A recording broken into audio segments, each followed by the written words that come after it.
Ah, here comes my ulterior motive now. Clara, my dear. Oh, I'm dreadfully late. I'm so sorry, It's darling. lovely to see you. You must be the clever girl who's going to help me. Yes, Clara, I'd like you to meet Jean Vernon. Jean, this is Mrs. Goddard. How do you do? Hello.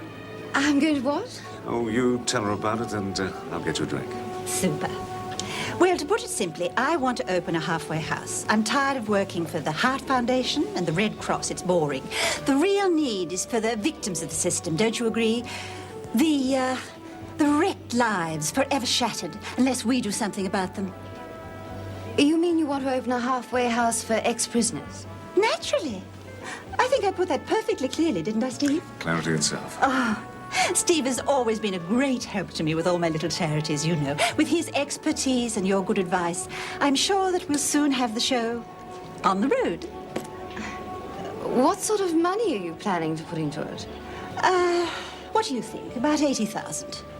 80,000? Now, you have to tell us the best way to use it. The best way to use it would be to give it to the Salvation Army. That's where it could do the most good. Clara would rather do it her way, Jean. You mustn't rob me of my little pleasures, dear. It would be far better to give it to an established organization. The Salvos perform miracles on a prayer and a crust of bread and a bacon rind. With real money, they could do so much more. Well, I'm sorry, but I don't think religion should come into it. I don't want my girls brainwashed. I really don't. The Salvation Army is not a brainwashing organization. Clara is entitled to spend her money anywhere she likes, Jean. Of course, I know it's her money, but you did ask me my advice. We do so want it, dear. We do. Now, you really haven't heard Clara's great idea.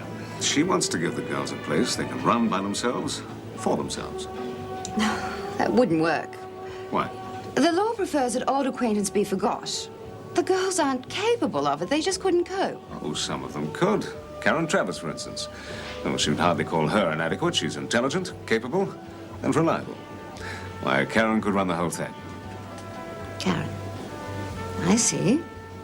Intelligent, capable, and reliable. Tell me, darling, what is this Paragon doing in jail?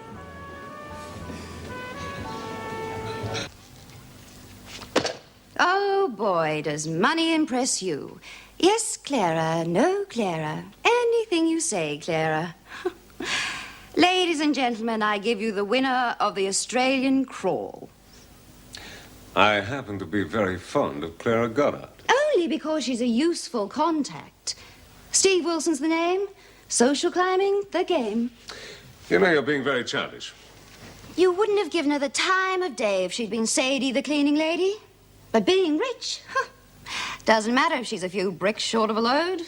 Now, don't you underestimate her. She's brilliant. Really?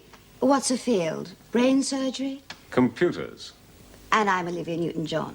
She can add, subtract, divide, and cube 3 rows of figures while you're adding 2 and 2. Pity she couldn't figure you out. Meaning?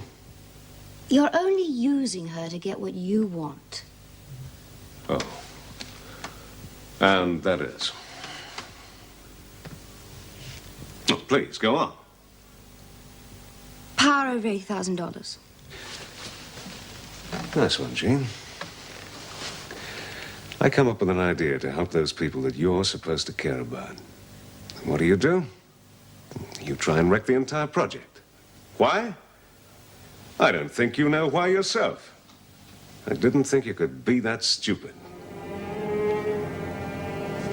Isn't it time you left? Yes. I couldn't agree more.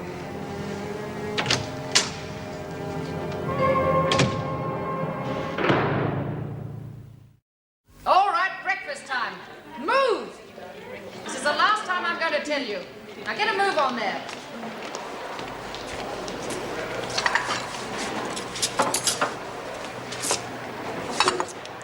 You're a slow learner, aren't you? Gotta learn you a thing or two.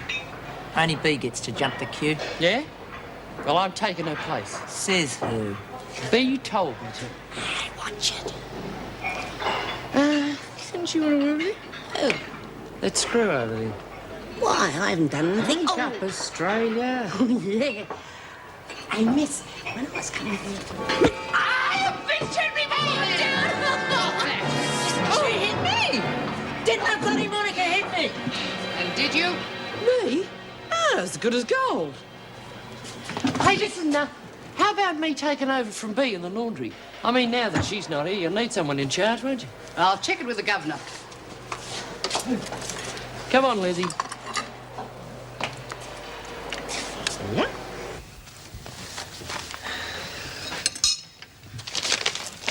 Oh, dear. By the look of you, last night's date was a laugh a minute.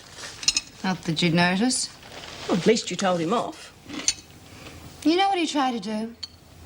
He conned this half-baked old trout into putting up $80,000. And he got me there to clinch the deal. I was supposed to impress her with my experience and knowledge. Of what? Some sort of welfare experiment. It had some validity, which is more than I can say for him, legal louse. Why so upset? All you want to do was tell him off, and you certainly did that. That's the last I'll see him again. He's got no reason for hanging around Wentworth, no? Well, he'll always find an excuse as long as Karen's there. Well, he can't expect any help from me in that direction. Does that mean you won't be helping Karen? Oh, I wish I had the moral fibre to be absolutely rotten. I know it's no fault of Karen's. You working late, Chick? Yes, yes. But I must hurry. I've got someone to see. Have a good morning. Hello. Look, Graham, we've got a visitor. Mrs. Jackson, how nice to see you. Hello, Mum. How's the garden? Oh, it's all right, thank you. Judy, dear, why don't you make a cup of tea for Mrs. Jackson? Oh, okay. Milk, no sugar, isn't it? Thanks. Won't you sit down? Well, how is she? Blooming, thank goodness. And how's everything at Wentworth? Well, it's a bit dicey at the moment. One of the prisoners is missing. Oh. And how's Bea? Oh, and that's some more bad news. She's in hospital. Oh, no. Is it serious? Well, she's been stabbed. Well, which hospital is she in? Oh, I hope you're not thinking of going to see her, Mummy. Now, you know the conditions of your parole. Well, couldn't I send some flowers? Ah, why not? She's in the Wentworth District Hospital on the 3rd floor. That's where our prenatal clinic is. Judith Ann has a check tomorrow. I'll send the flowers with her. Or maybe this. Oh, it's going to be lovely when it comes out. Miss Vernon and I have a bet on the colour.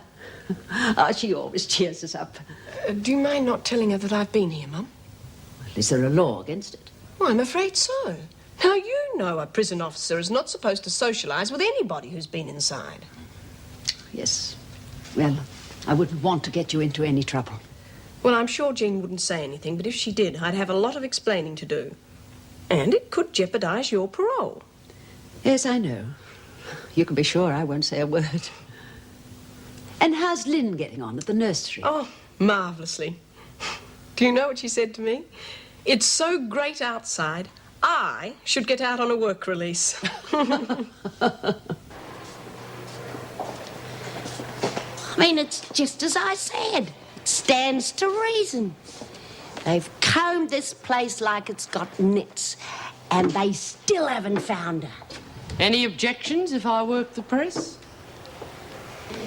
I think probably the screws are giving her a farewell party. Have you finished? Just shut up and get back to work. All of you. Ferguson, That's me. you're not rostered here in the laundry. Haven't you heard the good news? Special request from the governor. Could we have the pleasure of your company in the laundry, she says. Oh, dear.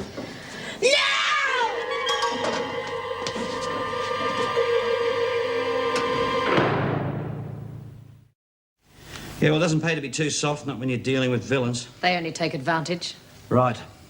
I mean, you might think they're women like yourselves. Give them a little bit of kindness, a little bit of trust, and you think they'll turn up roses, but will they? I won't keep you, Sergeant Grace. Give them an inch, look what you end up with. Murder. Murder? Well, what do you think it is? I had Dr. Miller's report on the body before it was moved for post-mortem. Yates died of suffocation. In his opinion and mine, it was an accident. Yeah, well, that might wear in a finishing school, Mrs. Davidson. Little girlie hiding in a dryer. Bit of a giggle, but here? No. We assumed she was hiding from the other prisoners and accidentally locked the door from inside. Accidentally. Well, you're very good with accidents. What do you think, Miss Bennett?